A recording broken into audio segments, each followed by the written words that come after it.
the reality is that it gave so much confusion. The users, i.e. the food processors, had to get interpretation.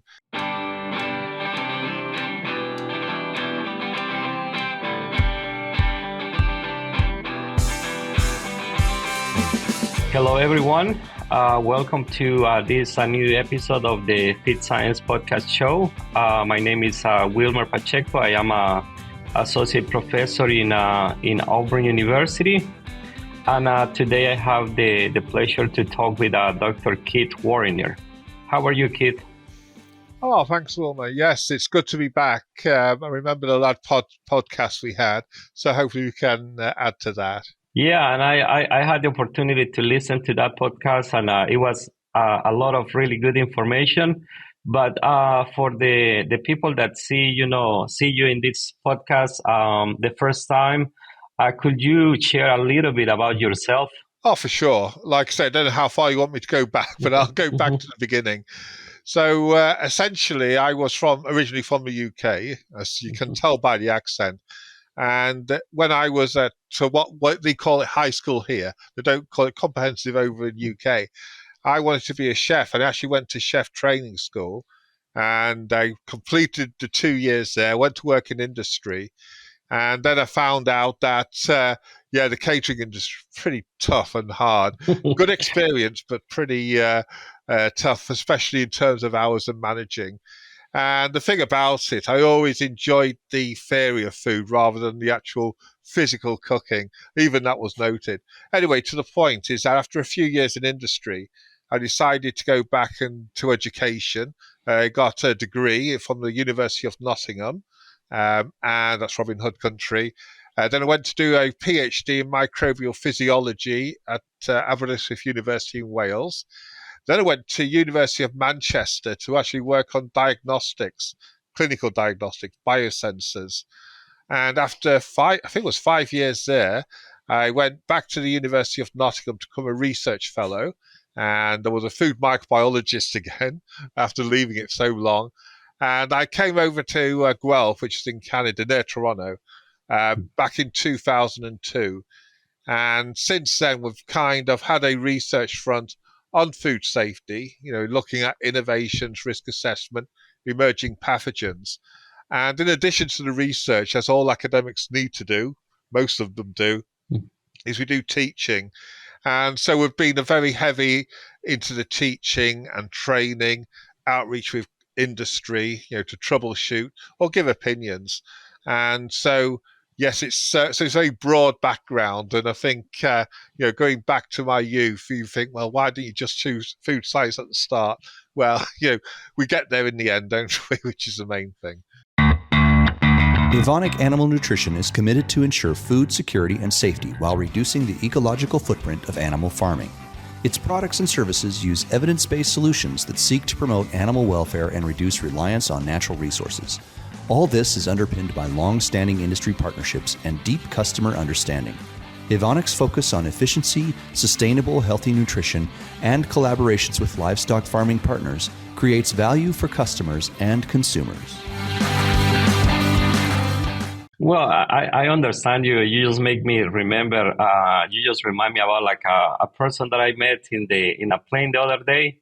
And I think he was not a chef, but he had a restaurant. And he told me, I didn't really like it because you had to work when everybody's enjoying, and that might be, as a chef might be similar, but there is a lot of people that enjoy, doing it. And since you have been like in so many different places, do you see any difference about like these different places or different countries approach food safety?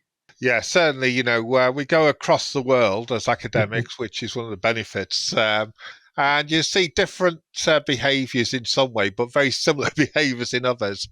So you go to the UK, for example, and it's different because obviously it's in different timelines.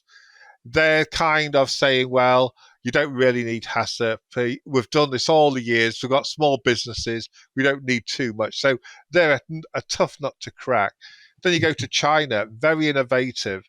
But again, they've got these traditions. And what I've noticed in there, when you talk about regulations and HACCP, to say, why do we need this kind of thing? We've done very well. We've done ourselves. When I've been to South America, very high on food safety, very high on wanting to do the right thing and how to comply with regulations. And then when I go to the US, obviously they are heavily regulated, as you probably know because you're there. They've got a different kind of mindset in terms of, they're conscious of food safety, but they're also conscious of the bottom line. Very much like here in Canada, is that they give the outward appearance of food safety, but at the end of the day, it's how can we make it profitable? So you do see different attitudes, not only in different countries, but even different size of operations.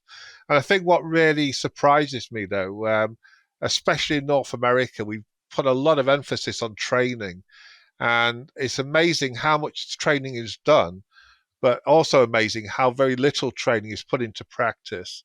And so you see these different things, but at the end of the day, everyone's got different challenges, how to do things. But it's quite interesting the contrast you see, as you go through your travels.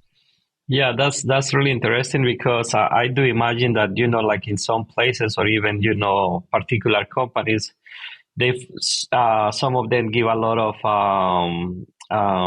they focus a lot in post-harvest food safety. Others might focus on pre-harvest food safety, or both. Or neither, which is more worrying. But you're right. Yeah, especially my sort of forte is the fresh produce business. And the amount of emphasis, they kind of say, control everything at pre-harvest, post-harvest, we should be good. But that recipe has never worked, and it never will work, to be honest. But you're right, it's got different focuses. And it only takes an outbreak, though, to really refocus things. Like at the moment, we've got a big salmonella recall going on with oats. And I think the oat people are saying, wow, this is really hit us, even though they've had previous issues. But it does. You've got to be ahead of the game rather than reacting to it, for sure. Yeah. And, I saw like the podcast that you did with Dr. Adam Fahrenholz. And then you spoke towards the end about like food safety toolkit that you have been developing, or collaborating. Could you share a little bit more about like what are the objectives, and how this food safety toolkit could help to reduce foodborne illnesses and improve food safety? Yeah, this was a fairly big project. So essentially what happened is that the FAO, Food Agriculture Organization of the United Nations, approached us, I would say, more than 2 years ago now. It all goes into a blur. And the thing about the FAO is that they're kind of overseers of agriculture, really focusing on food security. And then you've got WHO, the World Health Organization, focusing on food safety, or safety in general, food safety being one. And then you've got the World Trade Organization, who wants to get the freedom of trade. So really going right back to the history of Codex, which Elementus is the key thing, is that back in even 1920s, people were talking about this need for standards because we're trading more. We're trading within the nation, across borders, and internationally. So everyone has to have a rule book to play by the same rules, so they have assurance that it's going to be safe. Anyway, to the point is that back in the 30s, cooperation between nations wasn't really high on the agenda, for the simple reason they were heading for war, which obviously happened. But after the World War II, essentially then FAO was established along with WHO. And then in 1960s, they said we have to get food security, food safety in place. And this is where Codex. So Codex is this sort of part of the United Nations, a collaboration between the FAO, WHO, and the World Trade Organization. And they came together, as nations do, and said, right, let's get these standards written. So you could imagine, can't you, that you've got 130 experts from different countries trying to agree on something, a consensus. And it took a long time. But all those decisions are made on science-based facts. It's not just an opinion; it's actually science-based. Anyway, I'm getting to the point. Don't worry about the toolbox. So basically, what happened? They all got together and they made this document, which some people would have heard of, a lot of people haven't, and it's called the Codex General Guide to Hygienic Practice. And you would have to really go searching for it. But that Guide for Hygienic Practice is basically the foundation for a lot of regulations and everything out there. So it's a global standard. It's not law because Codex doesn't make laws. Codex produces these standards. And countries take it to make regulations. FSMA, up here, Safe Food for Canadians Act. Europeans take it to do their food safety policy. So the thing was then is that we have this general hygienic or this good guide to hygienic practice, which includes good hygienic practice GMPs. And the problem was it's open to interpretation. It was meant to be. And these are descriptive, basically, as long as the end result's safe food, you can do what you like. And countries took these good general hygiene practice and made regulations. Now, the regulations obviously get a bit complicated because once you've implemented the regulation, you need inspectors to actually go there and inspect, say, yeah, you're complying. And the problem is that without a standard or a rule book, inspectors don't know what they're doing at the best of times. But this is even worse. So what was happening is that people were introducing HACCP, more documentation, more regulation. And it came to a point where it became so complex. And, when you got to have a consultant, you charge about $80 to $100 an hour just to interpret the regulations, you're in a kind of bad place. So anyway, to the point is that I think what's happened is those small processors have got left behind because they said, we'll never get to things like the Global Food Safety Initiative. We won't be able to implement that kind of food safety management system. Is that they get left behind. And, if you don't understand something, you're more likely to say, well, let's not bother. Let's forget about it. It's a bit like when we go to our exercise gyms, isn't it, in the new year? We have all these intentions to say, yeah, we're going to run a marathon this year. But when you can't even run 1,000 meters, you say, well, let's give up. So to the point, anyway, I'm getting to the point, don't worry. So to the point is that a lot of these small producers, SMEs and that, basically don't even aspire to becoming this sort of GFSI certified scheme. So the thing with the FAO, is, and it's not just developing countries, all countries, we all have challenges. Some have more challenges than others. They embarked on this sort of way of saying, okay, we've got all this information, we've got this hygienic guide, we've made all these publications, world experts have got together and they make documentations, which I'm sure most people have heard of. The last one was to do with poultry meat and how to make it safe and things like that. But how do you communicate that to the food industry? And because of the FAO and Codex and who are kind of not regulatory, don't make laws, they can't tell countries what to do. They can actually put suggestions out there. So what their sort of initiatives was at the start was saying, all right, so let's just print lots of documents and put them on the website and people will come. They didn't. So they said, all right then, why don't we train the trainer then? Why don't we train people how to train others? And it'll be all good. They'll be spreading the word. The problem is that one, you're depending on good trainers, which are fair and far between, and it gets open to interpretation. And if you're not familiar with the Codex GHP guide, they'll take bits of it they want, but it doesn't give the overall impression. And I think the problem with any regulation is you don't know what you know. You know what you know, but you don't know what you don't know, kind of thing. And this is half the issue with complexity, is that they'll go to auditors, they'll go to what we call competent authorities, regulators, and they'll ask them for advice, and they'll turn around and say, look, we're not here to give advice, we're here to enforce laws and that. And so basically what the FAO, and this is the point, where the FAO came in is they say, we want someone to look at our material. You know, we've got all these trainer documents, and we went through it, and they were soon apparent saying, I can see what the problem is here. The problem is you're not directly connecting with the actual user, the food business owner, the business owner of the feed mill owner, the people on the ground. And so they were asking, saying, well, what should we do then? And this is where we came up with this toolbox. Well, not as just us, but obviously people in the FAO as well. We came up with this idea saying, let's make a food safety toolbox. Let's make use of technology. The technology is the internet. You know, even most countries now have internet, and everyone's got a phone and things like that. So let's make it web-based. So we had a choice. You know, you could say, oh, yeah, just pile all the material into that and give people an idea saying, well, yeah, this document's going to be to do with feed mills. This document's going to be with poultry and things like this.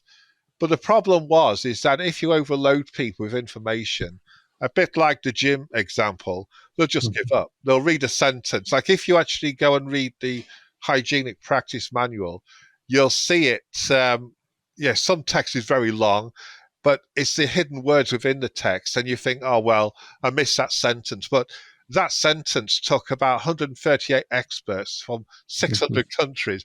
They spent probably all afternoon just debating what that sentence should be. Anyway, to the point then. So what we thought about is let's make it a toolbox, and let's make use of teaching techniques that are seldom used in food safety. That of mapping, chunking, and what we call, directed learning in terms of asked by learning rather than learning by facts. But we'll talk about that a bit later. So what the objective, getting to your original question, the objective of the research or project was to give a user-friendly platform where people could self-direct them. It's not directed learning, but they can be gently introduced into the GHP. They could be gently introduced to what needs to be done, and then how to do it in a stepwise fashion. So that was the objective of it. It took, about a year to, I call it perfect. If you want. Well, perfection is a long road. I don't think it's perfected yet, but certainly it's out there and it's available. And it was launched on the Food Safety Day, which I think was on the 7th of July. And it's always work in progress. But that was our objective, to give the actual users of these sort of guides at least background information. Obviously, it doesn't substitute regulation, but it certainly demystifies things like HACCP and things like that. So basically, what you were trying to do was like getting something that was broad and maybe like a little bit confusing, more like directed to the different businesses, maybe, or kind the different. I was gonna ask you in that regard.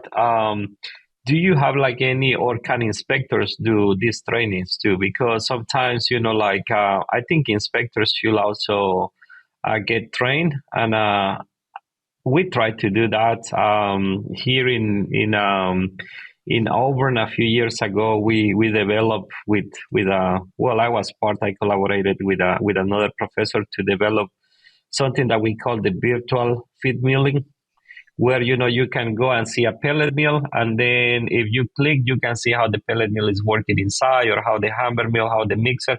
Because sometimes when the inspector goes to a mill, they need to have like an idea of the process. That way, they just don't go with a list of questions for you. Or I think it helps the inspectors when they have like a good understanding of what you are doing in the facility. So I don't know, like, if this can also be applied to inspectors. Oh, no, you're exactly right. The problem with our food regulatory system is that as we talked about, it gets so complex. People putting regulations, say, we go beyond the regulation, we have to have something else. And GFSI threw their thing in 2001 saying, we're going to have a standardized way of introducing HACCP. And the reality is that it gave so much confusion the users, i.e. the food processors, had to get interpretation. And where do you go for interpretation? Well, you go to the people who wrote it. And the problem is, over the last 30 years, is that industry have become much more dependent on the regulators for information. And as you rightly said, I've got to be careful here. The only people who know the process inside out are the people who actually do it, the processors. And you get the regulators coming in who probably hasn't seen a food mill, who hasn't done this. But then they're looked at saying, you're my fountain of knowledge. You've got to tell me how to get to the regulations. And this was the problem, is that regulators turn around and say, look, we're not experts at this. We come with our clipboard with standards on, and that's all we can do. But it's come to the point where when I've talked to people from industry, maybe not the feed mill industry, but other industries, they say, well, what do regulators think about this? Like, what do they know? And you'll hear it a lot in foodborne illness outbreaks, is that, we followed up to the regulation. We had a big outbreak here of listeria in 2008 in Canada through with Maple Leaf Foods. They managed to, 24 people died, thousands affected. And their defense was, we went up to regulation. And so the problem with regulators is that they've put themselves in this impossible position of they can't be educators, but there again, they'll shut you down if you don't follow regulation.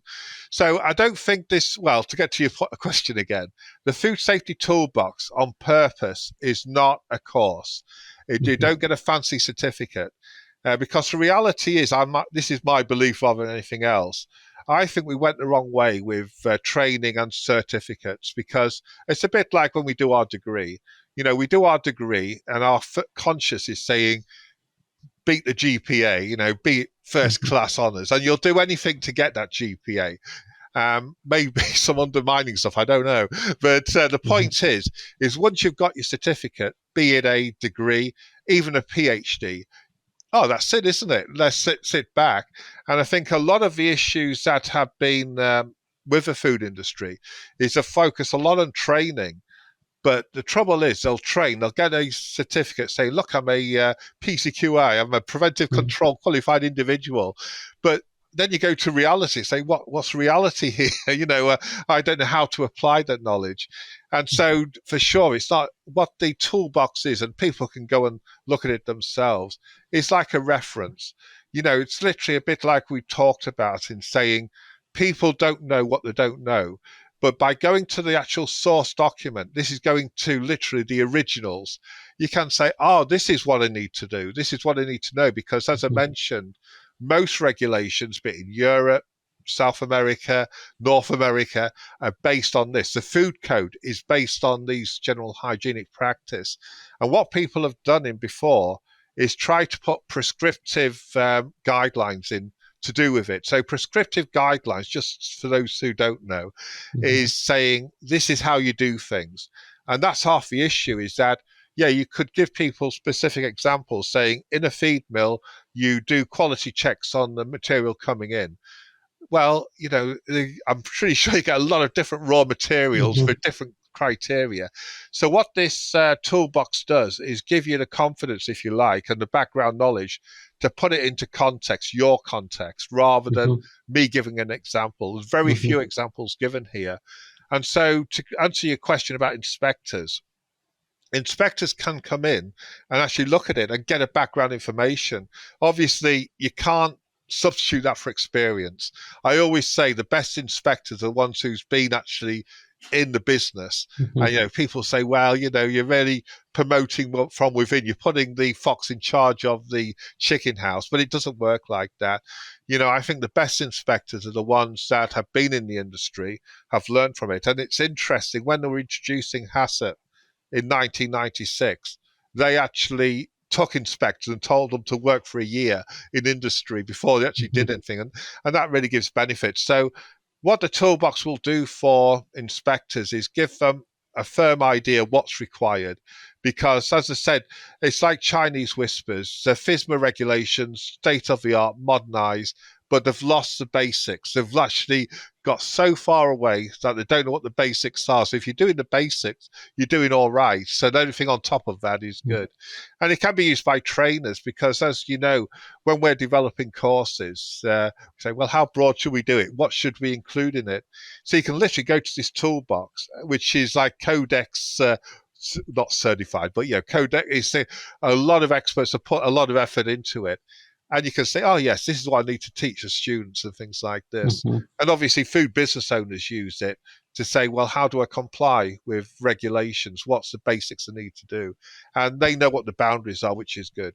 And something that I see, good potential on what you're describing is when you have new employees, right? I mean, the companies could use these tools for new employees because there is always a lot of turnover. And you were discussing, like sometimes, a company, a feed mill could have a PCQI, but then the PCQI just found another job, and then the PCQI leaves. Now we need another PCQI to take place.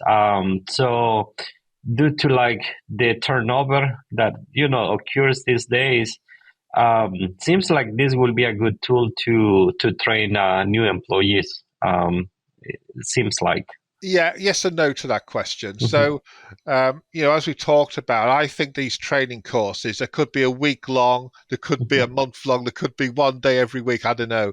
But the trouble is that when you get a course like that, a certificate at the end, they say, well, that's it. I don't need to do it. And what the industry is missing is this continual improvement. And so, for sure, anybody from any sort of background can go into the toolbox and learn it. But at the end of the day, it's not a course. It's not describing what people should do. It kind of describes what they should be thinking about doing. And this continuous improvements, I think, is important. I think these, people say incentives, pay them more if they do this course and that, promote them more. I think that's half the issue because people see it as a means to an end. But certainly you could go into that. The trainer could do it at least. And, basically be able to devise material, to suit their context, be it in a feed mill, be it in a lettuce factory or something like that. But what we hope to do is that we've made it in like different levels. So if you were just Joe Public, you had no job in the food industry, but you were interested in saying, well, how do these food industries get regulated and standards? You could just go in for a casual thing and look at the different aspects of it. Now, whether you'll find it interesting, hopefully you will, because it's always good to learn. So you're right what you say, though, is that there's so much staff turnover that you need people who are trained at least to be receiving information. I think that's what we aim for. Be receptive to information, understand why it's important, how it's done. Yeah, and to my understanding, like this codex of a good hygienic practice guides is subdivided in two areas or two chapters, right? The good manufacturing practice and then the HACCP. Can you just tell us about like how will this compare with the animal food role of FSMA, for example? Because there we also have like, the good manufacturing practices, and then we got the hazard analysis, risk preventive controls. Yeah, so basically this is the foundation. It's a bit like looking at the interpretation of what those FSMA people, the FDA, came up with. So it's purposely divided into two, the prerequisite programs and obviously HACCP. Codex endorsed HACCP back in I think it was 86 actually. So that really gave it a big boost. Anyway, to the point is that to describe the general hygienic practice, it is 9 sections. And what these 9 sections cover is a very broad thing. So basically, it's got an introduction to hazards. What is a hazard? Not just biological, chemical and things like that. And then it's got the section 2, which is prime production. So it had one section to cover all farming, regardless of animals, crops, you name it. But then it's interesting. It goes into this phase where, if you were starting out to develop a business, what's the sort of fundamentals of hygienic design, maintenance, pest control, storage, all these things. And then other sections start talking about how do you run this place? And they've got one whole section on good hygienic practice, about washing hands and washrooms. And what that then leads on to, so GMPs, good manufacturing practice, because even if you go to people today and say, "Oh, explain GMP to me," they say it's hand washing, isn't it? It's just good practice. Well, what's good practice? And what this good hygienic practice does is actually tell you what GMPs are, because it's even amazes me today. When I go to companies and say, "Tell me about what GMPs are," they look at me blankly, say, "Well, it's just good practice anyway." But it's the point. So the thing that people miss about GMPs is that HACCP was introduced to manage the GMPs. So people always think prerequisite programs, GMP, is separate from HACCP. But when you look at the original text, it was never to do with that. Codex has this 12 steps to HACCP, 12 principles, we call them. And they put 7 steps in for the HACCP program specifically. But what happened somewhere along the line, people separated the two out.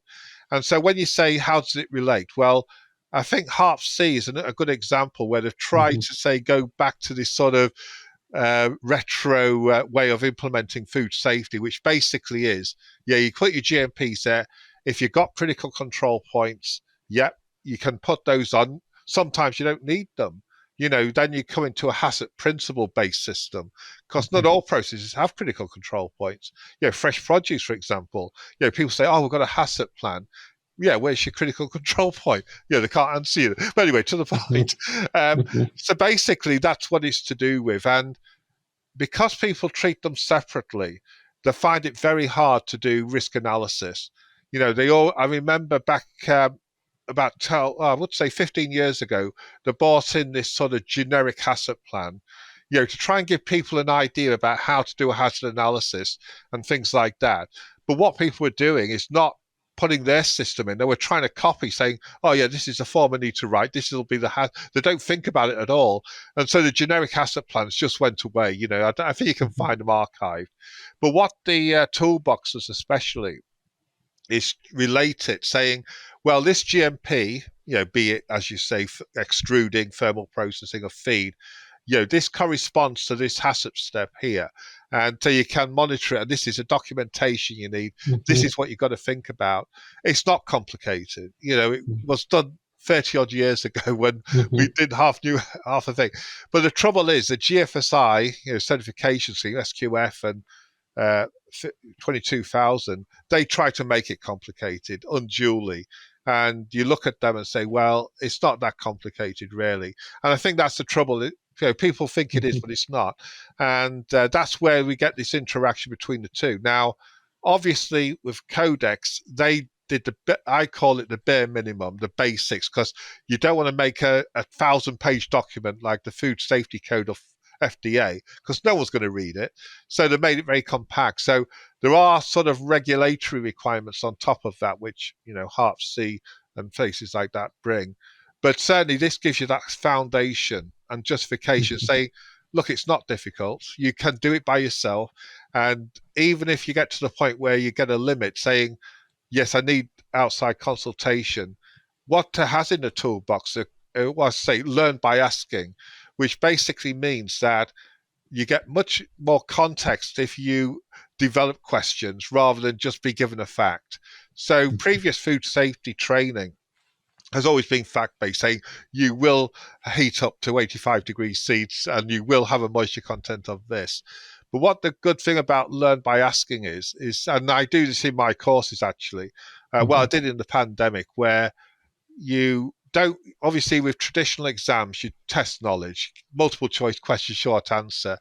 But during the famous pandemic, I changed it, saying, well, what the students have to do is actually write exam questions. What would you be asked? And it's quite amazing the feedback you get, saying it's so much more difficult to do, and you have to know the material inside out to make those questions.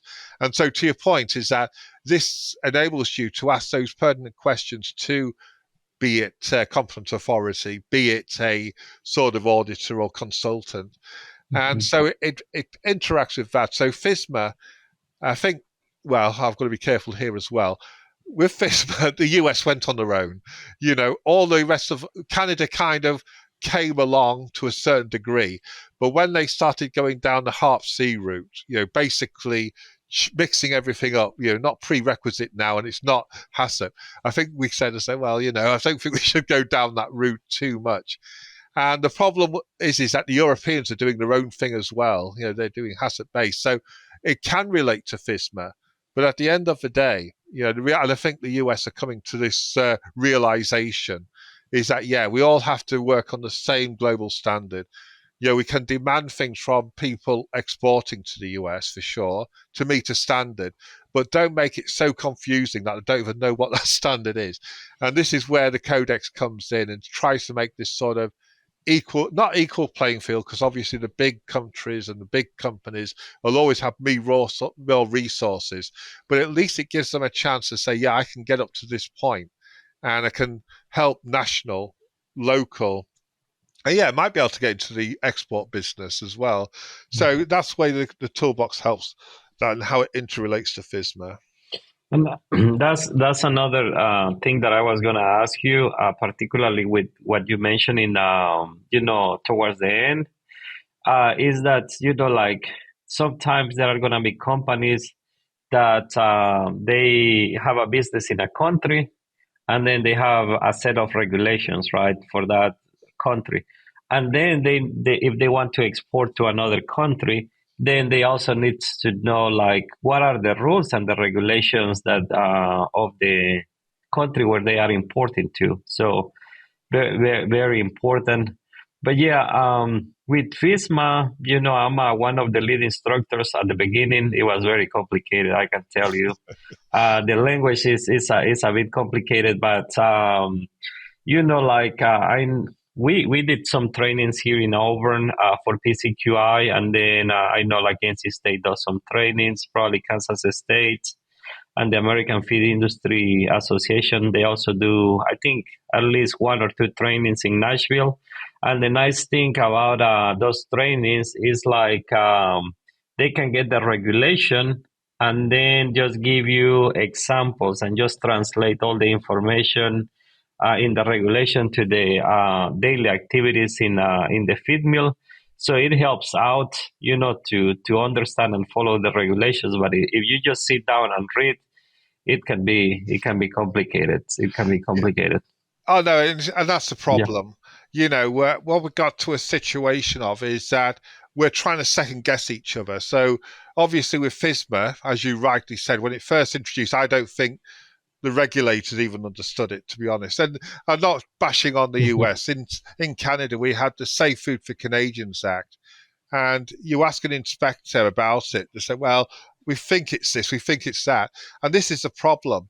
What you had is, especially in FSMA cases, politicians really making up the rules. And that differs from Codex, where Codex brings all these experts from all over the globe to do it. So it's science-based, so it's easy to do. Now, as you rightly said, when you get things descriptive, and they're descriptive for a reason, because if you make prescriptive, like the meat regulation, USDA, that's easy because it's meat. It's one product. You go outside meat, it's got all these different products. So FDA were kind of in this sort of mix, saying, well, how can we do this? But we can't have the whole industry because there's too many products.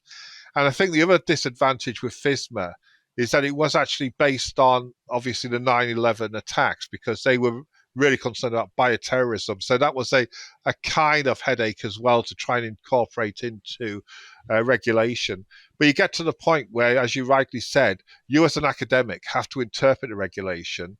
You think it's all right. You tell the client, and then you get a inspector who's obviously been told as well, saying, well, this is my interpretation, go with this. And you got this point where literally people weren't, it was almost like doing a class where nobody understood it, and sending people out and say, well, look, you've done your training, you've done an hour, what more do you want? And I remember in the early days, as you probably know as well, early days of FSMA, even now, the number of sort of confusions. I know in Canada, for example, when the Safe Food for Canadians Act was introduced, the CFI inspectors got a bit hot-headed and closed 3 places down for having the wrong paperwork. So basically was this sort of this sort of confusion. And I think with the toolbox, what it does is bring it back to basics. So if you go to the toolbox and you look at the relevant part, be it hygienic practice, or be it establishing maintenance or pest control, you can see it, and then you say, oh yeah, that's what it means. So let's go back to FSMA. And you'll see in FSMA, it's got strands of that sort of regulation. And so it helps you to comply with it. And I think there's a big thing, literally the biggest thing in my mind about the toolbox is that it's the original document.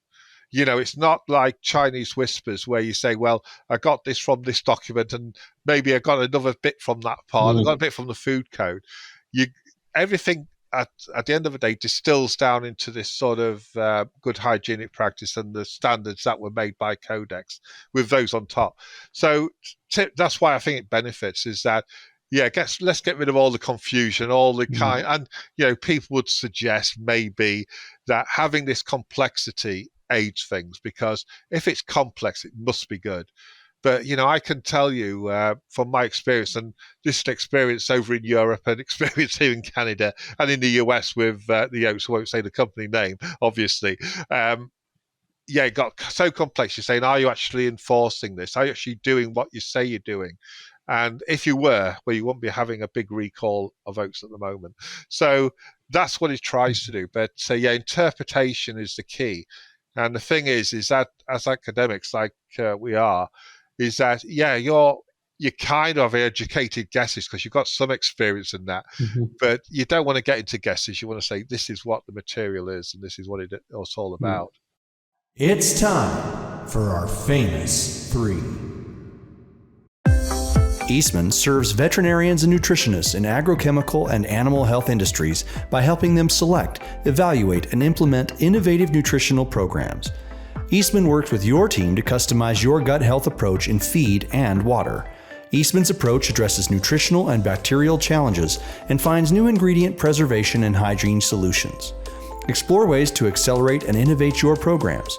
Contact the Animal Nutrition Team at eastman.com.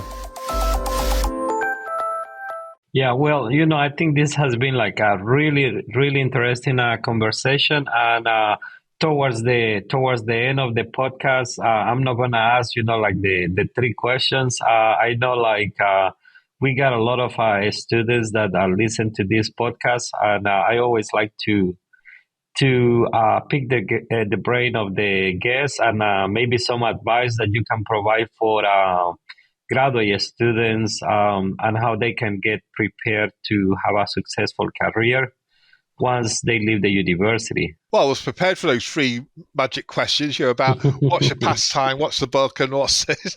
Anyway, but you are right. A much more important one is to give advice. And, as you get older and you look back, obviously you're in a position saying, I know what it's like to be a graduate student. I know what it's like to be a student who is uncertain about the future, because you look, because academia is good. Academia is like this staircase, isn't it? You kind of, do your degree, then do your MSc, PhD maybe. It's all mapped out for you. I think what people tend to miss, though, is the importance of the actual PhD itself, even a master's, because I remember, myself, when I was doing my degree, I wasn't even sure if I was going to be a food microbiologist. We did a bit of food micro. We did chemistry as well and all these different things. And it's so easy to get entwined, not entrapped, but a consideration is that those subjects you find easy, you tend to migrate to. So I, for example, went to microbiology because I had really good instructors, professors in microbiology. And that's a shame because, like I say, if you had a bad instructor and they run an interesting area like bioinformatics, you think, oh God, if only I went to that. So you just got to be cautious of that. Yeah, certainly go with the one you're really interested in, well taught. But you've got to try and think about where your career is going to go after that. There's no point in doing a microbiology MSc if you're really interested in chemistry, really interested in physics, really interested in nutrition. but it's not critical. But where it does start becoming critical is when you go for a PhD. And for a PhD, you want to get into an area that's got a future. I remember back in the 80s when I did, not 80s. Oh, it was 80s, unfortunately. In the 80s when I was doing it makes you feel so old. When you're doing your PhD, I went to microbial physiology. And that was just about the time people were going to genetic engineering. And, if I had my time again, I would have thought, yeah, I should have done this. I should have gone into more the molecular bioinformatics. And I remember my professor, he was FRS, which is Fellow of the Royal Society. And essentially, he had no time. I literally met him 3 times a year. And one of those was at Christmas to exchange Christmas cards. But that's another aspect of it. If you are going to do even an MSc to a degree and a PhD, look at who's going to be your supervisor. Have they got a good track record? It might sound pedantic, but these are, and I suppose when you're doing an MSc and PhD, you're just grabbing for a branch. Saying, oh, wow, I've got someone to accept me, which is normally the case. But if you can have a choice, then certainly go that route and get experience. And a bit like you were talking about, get experience. The reality is academia is this nice sort of umbrella, I call it, a microdome, whereas industry, it's the stark reality of life. So anytime you get industrial experience, and, you're not going to go in there and become a production manager in a feed mill, but there again, you can go and work in a feed mill. You could even work in places, cafes, restaurants, that sort of realistic working environment, because academia is like this sort of woolly land. It can get a bit, what's the word, playgroundish when you get faculty who want to cause more trouble, but I won't go that. I'll keep to the question. So, be sure what you're doing, but at the end of the day, what the person you are when you're in your teens and in your 20s is a very different person that's going to be 10 years down the line. We think we know what jobs are like. I must admit, I was going to be an academic right from the get-go. Once I've left chef school and I started the degree, I remember telling my mentor, if we were mentors those back then, I want to be a professor. He thought it was crazy. He probably was right. But the point was I knew where I was going to go. And nothing kind of shifted that sort of viewpoint. But a lot of people don't know what they want to do. And the important thing, I think, is just go with your instinct. Don't do what I do. Go with my best friend. Say, well, my best friend's doing this, so I'll keep with them. Don't do that. But you can't make too many big mistakes. That's the point. Because you could start a job at a feed mill and you say, well, I prefer nutrition. It's very easy to swap. When you're young, the time of years seem very valuable, which they are. But as you get older, you think, well, 3 years doing a course, what's the big deal?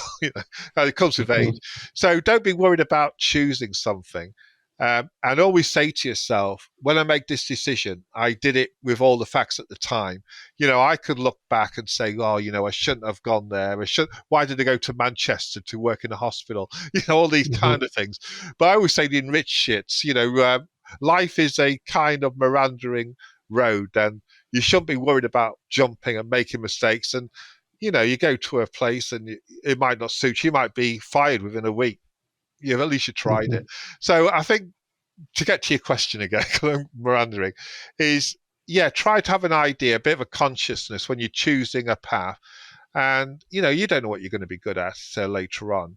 But whatever you do, you've got to try and give it 100%. Don't go in half-hearted, because you get half-hearted results. Yeah. If you go into a PhD, it's the toughest degree you'll do. It's not tough in terms of knowledge. It's kind of, you're on your own, mainly, most of the time. You're self-sufficient, and you've got to do this sort of research. You've got to find something. You've got to put the hours in and the writing and all this. But it's worth it in the end. But if you did that half-heartedly, no chance. You'll find it arduous. And, it's different worlds in academia and that. And some people like academia. I think we do, because it gives us flexibility. Stress up to here, but anyway, it's what it is. With industry, people like the security of it to a degree.